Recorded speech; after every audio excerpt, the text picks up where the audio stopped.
Pues me dicen que ya empecemos. Lo primero, muchísimas gracias a todos por acompañarnos hoy. Sois unos valientes, 3:30 de la tarde, 40 grados fuera. Aquí se está fresquito. Y hablar de un estudio no parece el mejor plan, pero vamos a intentar hacer un poco ameno y tratar el estudio que venimos a presentar sobre Marketplace Internacional, que de una manera un poco más dinámica y cómoda y agradable para todos, para que sea más ameno, ¿vale? Entonces, lo primero que voy a hacer es presentar a los compañeros que me acompañan hoy. Está Daniel, no me sé los apellidos, Daniel Peña, que es director de operaciones de Blueco, Lola Garau, de Tintoremus, y Sara Carbajo, que es una consultora externa. Yo soy Pablo Velasco de Adigital. Así que nada, vamos a empezar con el estudio que ha realizado la consultora Blueco junto con Escomer, la Asociación Española de Comercio Electrónico, de la cual pertenece a Digital. Y antes de empezar con el estudio, sí que me gustaría preguntar a Daniel el por qué este estudio. Bueno, nos encontramos en un mercado que es bastante incipiente, que es una cosa que todavía está arrancando. Nosotros tenemos mucha experiencia como agencia trabajando con muchos clientes, pero nos faltaban dos puntos de vista. Primero, el punto de vista de todas las empresas o de un grupo más grande de empresas que quisieran participar, un número significativo, pero podían haber participado muchas más en este estudio. Porque nosotros tenemos, como os decía, tenemos mucha experiencia, tenemos muchos clientes, y una de las cosas que nos ocurre es que, bueno, lógicamente como agencia llegamos a lo que llegamos y tenemos el punto de vista que tenemos. Con lo cual, abrir el foco, poder presentar al mercado documentación y datos que permitan apoyar lo que opinábamos o llevarnos la contraria, es una de las cosas que creemos que es muy interesante, y poder continuarlo y ver la evolución en los próximos años es una de las cosas que creemos que más valor le va a aportar. Ver cómo va evolucionando el mercado, ver cómo va evolucionando la madurez de las empresas, la madurez con los marketplaces, y cómo va evolucionando un sector que todavía está un poquito cogido con alfileres, que está arrancando en los últimos años. Fenomenal.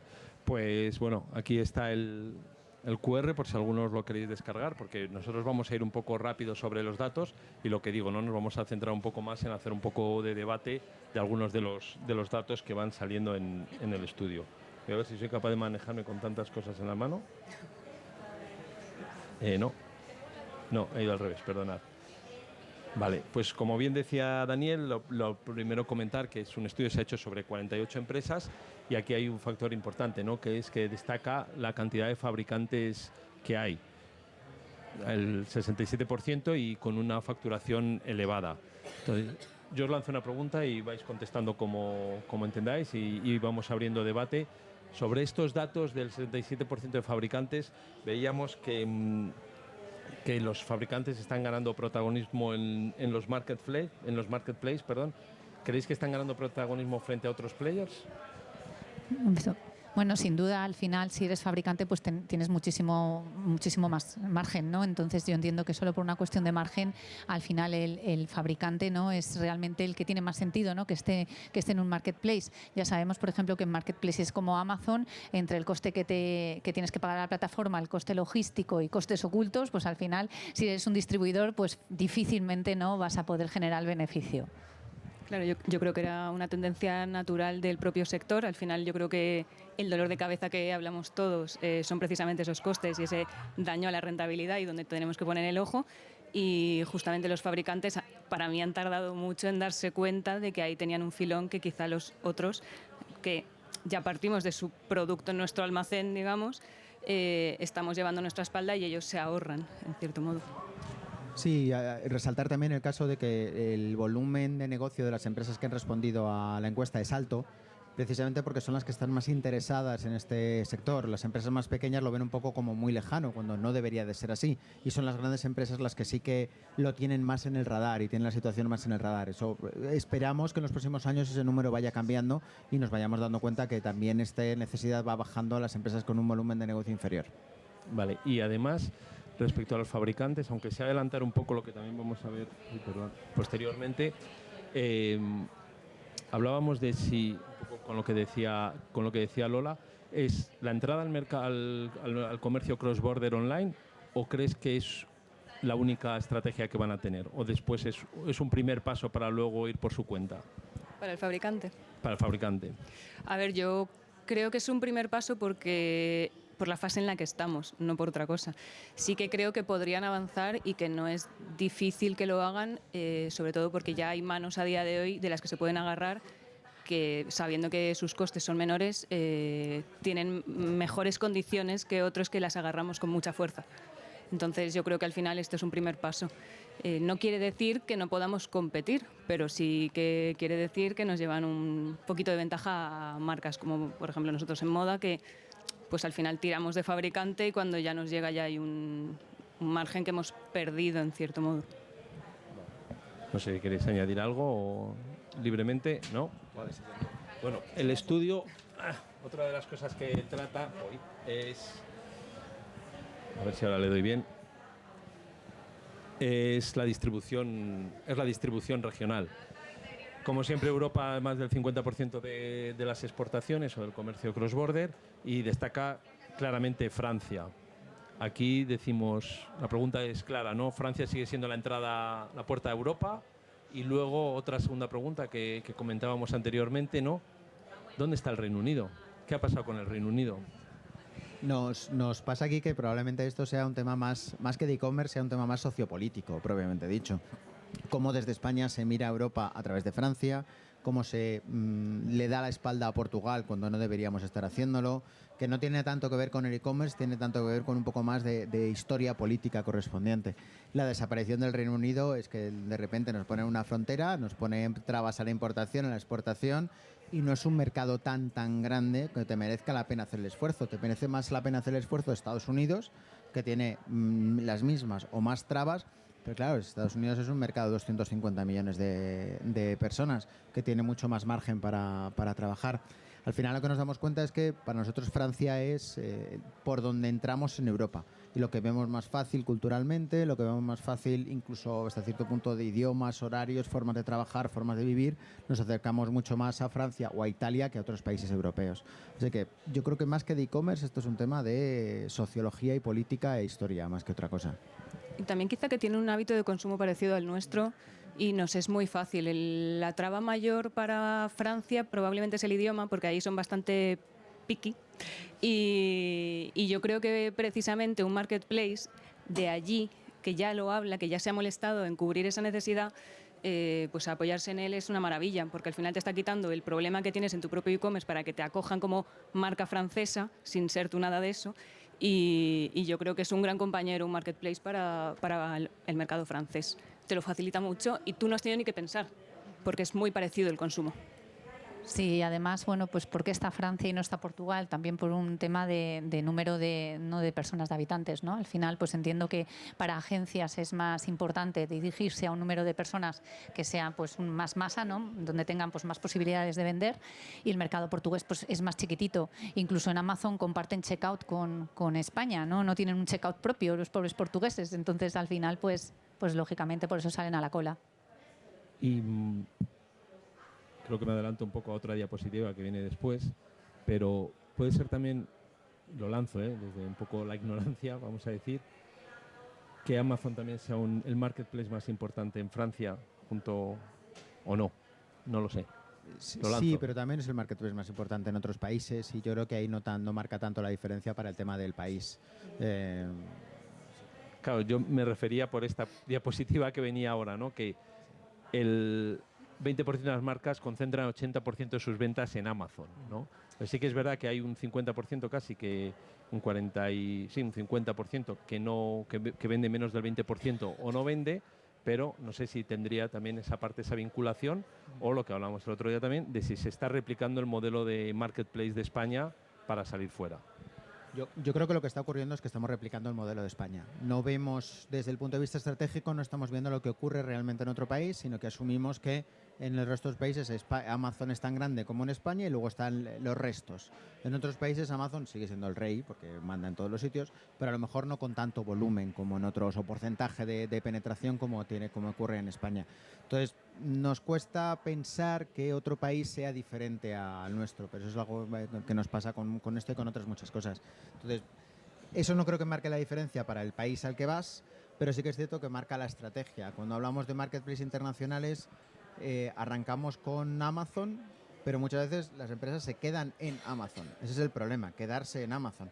Mientras que hay otros marketplaces, hay mercados donde hay marketplaces que son igual de fuertes que Amazon y no los trabajamos desde los países porque es que ni nos planteamos, las marcas no se plantean ir a conocerlos. Para eso las agencias son los que se dedican a conocer esos detalles. Sí, de hecho yo iba a hablar de que al final cuando sales, nosotros somos muy, en España, muy Amazon-centristas, ¿no? Y lo digo como, además viniendo de moda, que tampoco te creas tú que Amazon nos importa tanto, pero sí que entiendo que al final Amazon es un buen compañero que nos lleva incluso por la facturación que nos genera a olvidarnos de los marketplaces locales que igual en cierto momento te pueden echar una mano más que el propio Amazon, pero al final te están pues saturando un poco o falseando esa venta que no te deja ver lo local.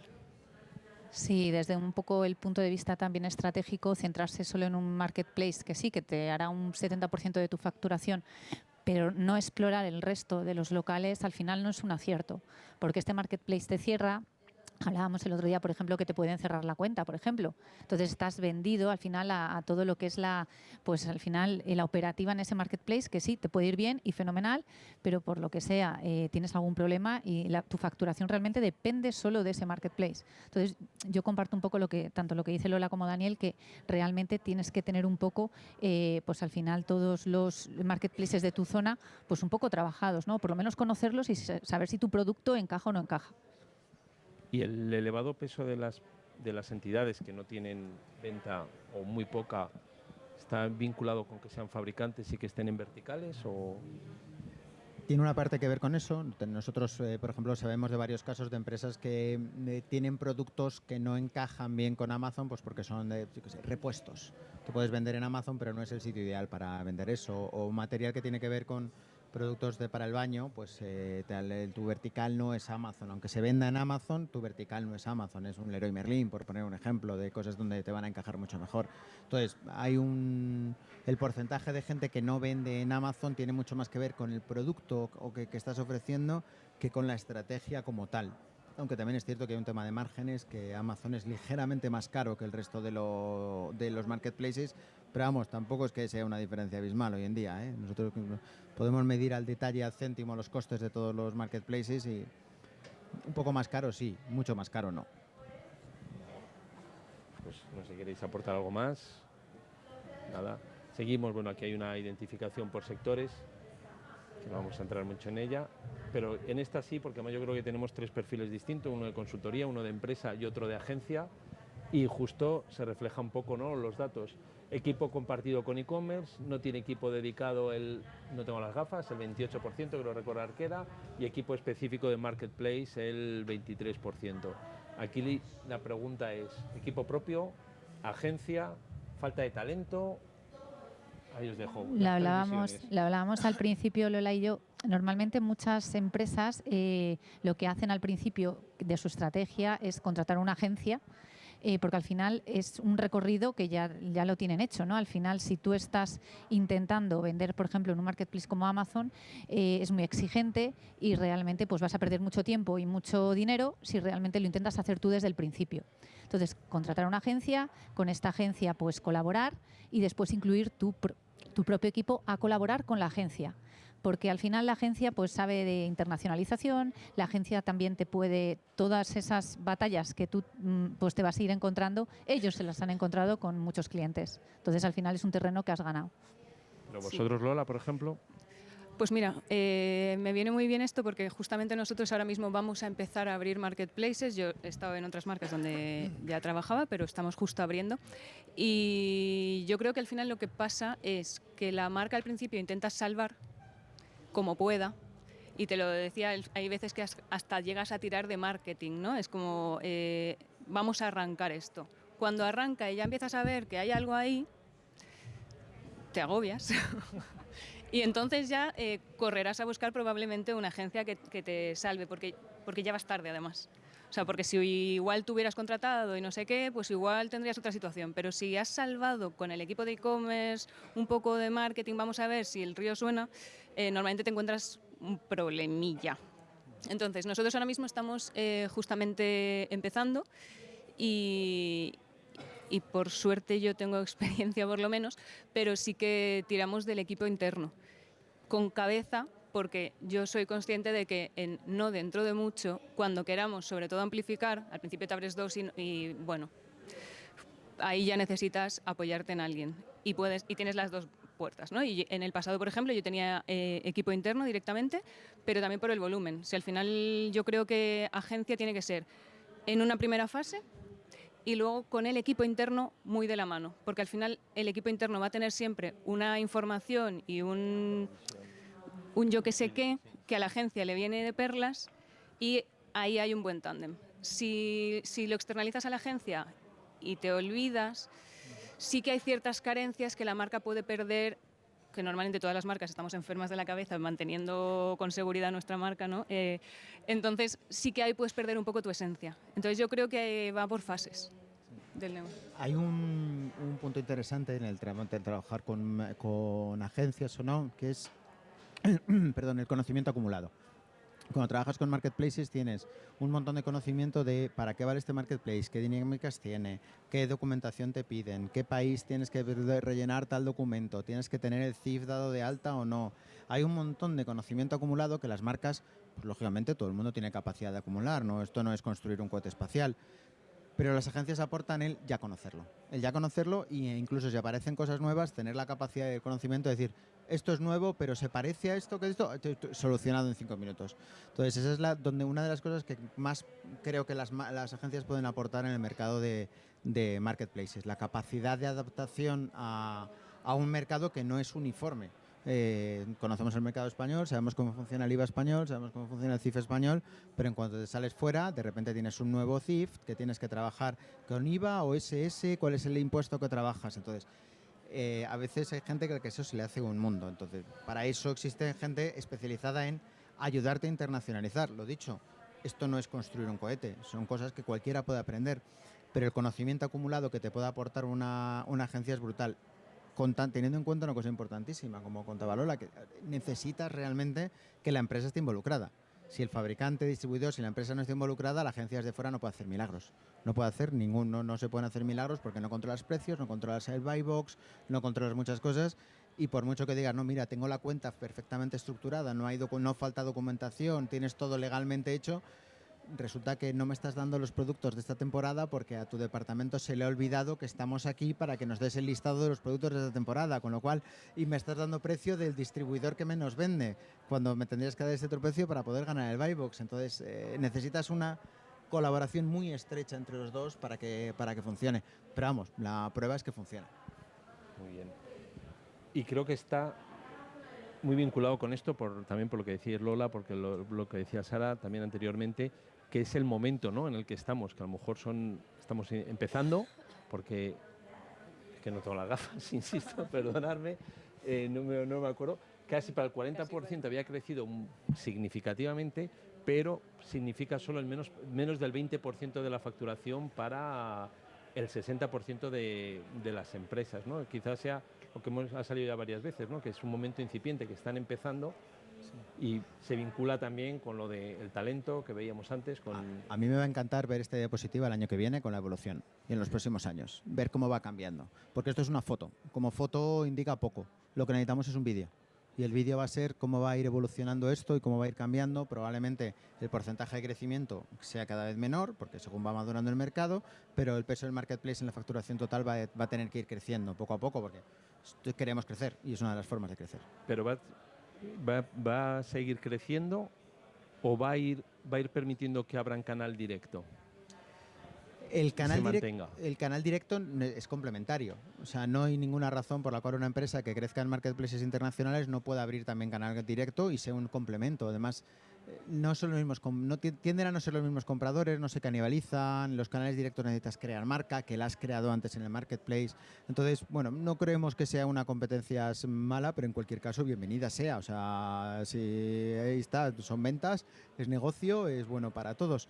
Con lo cual, no debería estar muy afectado el que abran canal directo, sobre un volumen total, porque además son varios años. O sea, tienes que estar varios años en Marketplace, tener datos, tener números para poder estar seguro de abrir canal directo con el tema. Pero bueno. Por ejemplo, en tu experiencia, ¿qué tiempo sería ese tiempo necesario para abrir el canal directo y qué ventas, ¿no? ¿Qué volumen de negocio sería recomendable? Sí, depende un poco también de la industria, ¿no? Porque al final, pues en moda, lógicamente, el peso del online es muchísimo mayor que sectores, por ejemplo, como farma, ¿no? O como otro tipo de sectores. La realidad es que más o menos, pues es lo que decía Dani, o sea, al final unos 2 años, año y medio, 2 años, en el que tú estés testeando, ¿no?, ese canal y estés incorporando producto, ver qué producto funciona, si no funciona, ver si te tienes que ir a otro país. O sea, para eso el marketplace es ideal. Al final te permite probar y no tienes toda la inversión que tienes que hacer en un canal directo. Y luego a partir de ahí, pues por supuesto, tienes también que ir trabajando al unísono tu canal directo, porque lógicamente también las personas pues compramos en Amazon o en cualquier marketplace, pero queremos saber que esa marca tenga una awareness y que haya pues gente detrás y que no sea un producto que he inventado. O sea, realmente se tiene que sustentar los dos modelos, ¿no? Pero yo creo que más o menos es eso, 1 año y medio, 2 años, hasta un poco estabilizar la operación. También yo creo que al final los marketplaces nos están enseñando a jugar sin tanta información de comportamiento y con mucha información de venta. Entonces eso a nosotros mismos, incluso en nuestras pruebas, nos lleva a habitar lugares nuevos donde tenemos que aprender a tomar decisiones. Entonces el sector tampoco lleva tanto tiempo, la gente nos sentimos incómodas, las personas nos sentimos incómodas en ese nuevo entorno donde venimos de no hace tanto de tener absolutamente toda la información del cliente que entra en nuestro e-commerce. Y a día de hoy también hablamos en nuestros propios e-commerce de lo incómodo que es no tener toda esa información. Pues si llevamos eso a que tengo la información de la venta y las pruebas que hacemos, que al final muchos hemos utilizado los marketplaces para, voy a internacionalizar, ¿qué voy a hacer? Abro un market y luego veo.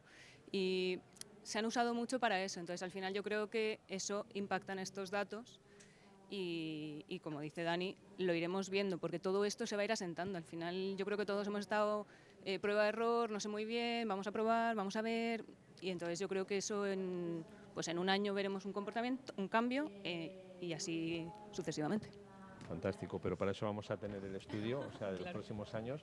Aquí hablábamos de que frenaba la rentabilidad, bueno, yo creo que esto es lo habitual, aquí lo único que veíamos, ¿no?, era la parte de devoluciones con los costes logísticos, que a lo mejor estaba ahí un poco solapado. No sé si sobre esta queréis comentar algo en concreto o avanzamos. Esta diapositiva tampoco es que diga algo que no sepamos, o sea, lo tenemos medianamente claro. Cuando te vas a internacional, uno de los mayores problemas que tienes es el tema de la logística, es una de las cosas que más te complica la operativa.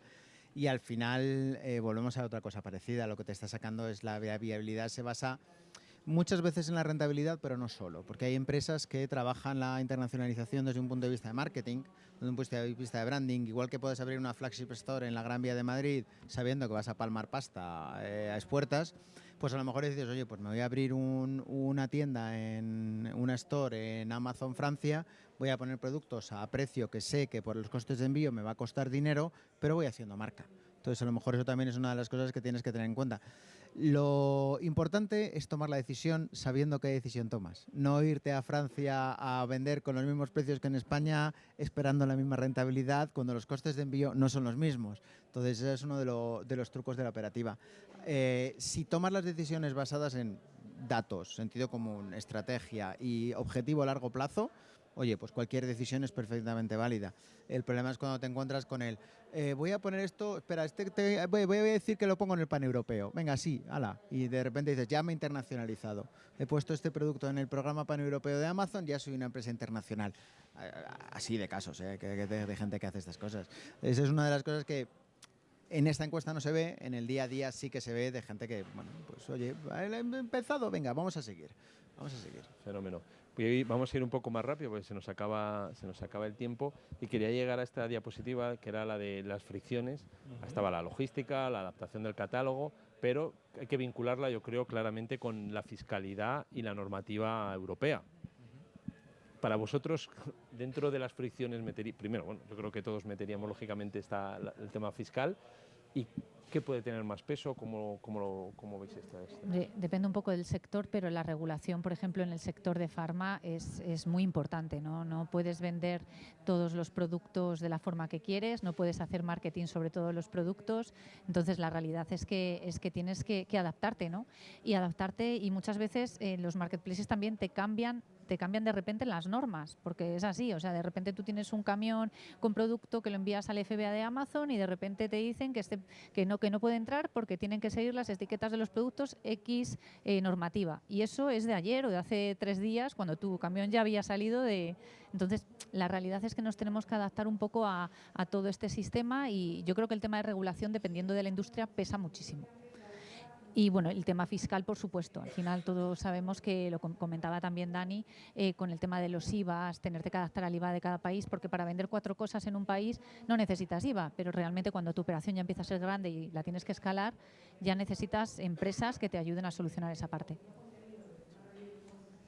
Hay un punto realmente interesante, un punto realmente importante, que es que la normativa es aplicable, la normativa tanto la legal de cada país, que aunque estemos en la Unión Europea hay mucho margen de mucha discrecionalidad por país, como la normativa interna de los marketplaces. No coincide la misma normativa de España que la de otros países. Incluso la comisión de Amazon se cobra diferente en función del país. O sea, el porcentaje del Digital Service Fee está calculado distinto en función de si el envío se ha hecho de España a España, que si se ha hecho de España a Francia o de Francia a Alemania. Entonces, hay mucha normativa propia de los marketplaces, incluso dentro de Amazon, entre los diferentes países, que hay que tener en cuenta. Hay que conocer, hay que trabajar con ella, hay que jugar con ella. Son reglas del juego complicadas, no imposibles, porque si las entiendo yo las puede entender cualquiera, pero sobre todo son cambiantes. Tanto las legales como las de los marketplaces son arenas, se están cambiando constantemente. Así que los avisos de te vamos a suspender la cuenta, ¿y tú por qué? ¿Y por qué? Eso viene luego. Así que viene por ahí. Así que también lo habéis preguntado, si queréis vamos... era esta, ¿no? Una vez que ya estás vendiendo en el marketplace, ¿no? ¿Cuáles son los riesgos principales? Y sí, Lola, por ejemplo, ¿cuál es el que más sufrís vosotros o cuál os da más miedo? Al final yo creo que todos estamos igual y estás en manos de un tercero y lo sabes desde el momento en el que das al play y eso empieza a rodar, ¿no? Entonces, en cualquier caso, estar en manos de terceros nunca está del todo bien y tienes que estar súper encima, súper informado. Es complicado, pero yo creo que es eso, estar en manos de terceros. Estar en manos de terceros, sí, en manos de terceros que además son opacos. Porque nos pasa muchas veces que dices, pero ¿por qué me tienes este aviso aquí si hace una semana te subí la documentación y estás vendido completamente? Te falta información, te falta conocimiento, te faltan temas. Nosotros internamente tenemos un protocolo en el cual tenemos personas e IAs que van revisando todas las cuentas nuestras y de nuestros clientes, una por una en cada uno de los países. Y estamos hablando de centenares de cuentas, muchos centenares de cuentas, porque de repente aparecen avisos de peligro de suspensión de cuenta sin saber de dónde sale. O sea, no tenemos ni idea de dónde sale y de repente aparece. Entonces tenemos que vigilarlo porque nuestro trabajo es mantener eso perfectamente vivo, o que los productos que das de alta en el paneuropeo caducan. Lo descubrimos hace relativamente poco que caducaban y era algo que nadie nos avisaba, nadie nos ha mandado un correo, nadie te avisa. O sea, Amazon no te manda un correo diciendo te voy a suspender la cuenta, te manda un correo de te he suspendido la cuenta. Entonces ese es el peligro y una de las cosas que además las agencias pueden aportar, que es que lo metemos todo en el mismo seguimiento de todos los lados. Si no, yo cuando he estado vendiendo por mi cuenta en proyectos en los que llevo gestionado yo la cuenta, era eso, 1 hora a la semana dedicada a revisar las cuentas de Amazon de todos los canales, a ver con qué amenaza me venía esta semana. Sara. Totalmente, y sobre todo que el problema también es que si te suspenden la cuenta, ¿qué haces? Porque recuperar una cuenta suspendida en Amazon, ya sabemos todos que no es tarea imposible, porque bueno, pues sobre todo las agencias ya conocen, ¿no?, qué teclas tocar, pero muchas veces tú, incluso yo como consultora o alguien que tenga su propio e-commerce, es muy difícil saber cómo tienes que tratar el tema, a quién te tienes que dirigir, cómo lo tienes que hacer, pero tienes que presentar recurso tras recurso tras recurso, o sea, desgastante muchísimo. Entonces, intentamos que no pase, pero claro, hay veces que pasa. Fenómeno, pues yo creo que ¿cuál es el mayor aprendizaje del estudio que habéis sacado y qué crees que se va a ir sacando a lo largo de los próximos años, que por suerte se va a seguir repitiendo este estudio? Bueno, desde nuestro punto de vista, el mayor aprendizaje es que estamos empezando. Es decir, para las empresas españolas, la internacionalización vía marketplaces ha empezado hace muy poquito y todavía se ve como un mundo un poquito arcano y lleno de magos y dragones. Pero la sensación que da los datos que obtenemos es que la gente ya sabe lo que es, ya sabe lo que se puede encontrar, sabe lo que necesita para conquistar ese mercado y tienen claro cuáles son los objetivos que tienen que tener. Aquí se ve claramente, tienes un tema de rentabilidad y escalabilidad, que son las cosas que más aprendes. Si logras lanzar un marketplace internacional fuerte, potente y generar ventas en él, tu empresa ha mejorado, aunque no sea por la cantidad de dinero que has ganado, a lo mejor te has quedado lo comido por lo servido, pero has mejorado porque tienes mejor logística, más conocimiento, empleados más formados. Solamente eso ya es un beneficio para la empresa. Entonces, ese conocimiento que vamos a ir adquiriendo las empresas en España se tiene que ir viendo reflejado en la evolución del estudio en los próximos años. Sí, iba a decir algo parecido, porque en realidad para mí, con que algo así exista y podamos llevar un poco de seguimiento, al final es un sector que, aunque parece que no, ya lleva unos años y los últimos han sido los de Más Boom, pero bueno, llevamos unos años ya pegándonos con esto y parecía un poco solitario. Entonces, esto no deja de darle voz a lo que todos en nuestras casas pensábamos y sentíamos, ¿no? Entonces, yo creo que nos vamos a sentir como más acompañados, abre conversaciones interesantes, refleja cosas que podíamos ver unas más que otras y luego que también, pues incluso viéndolo desde sectores diferentes, ella hablaba de farma o yo desde la parte de moda, vivimos cosas parecidas pero no iguales y en algunos puntos son muy iguales, pero en otros sí que vemos esas diferencias y además es que se reflejan. Entonces, para mí es seguir viendo este dato y poder ir comparando y ampliando. Al final yo creo que cuanto más se vaya viendo, más marcas van a querer, o más fabricantes y más distribuidores van a querer colaborar y yo creo que podremos incluso tener ahí una fuente de datos verdaderamente interesante. ¿Y Sara? Sí, lo interesante, justo al hilo de lo que comentaba Lola, es que cada vez pues, más marcas se vayan sumando al estudio.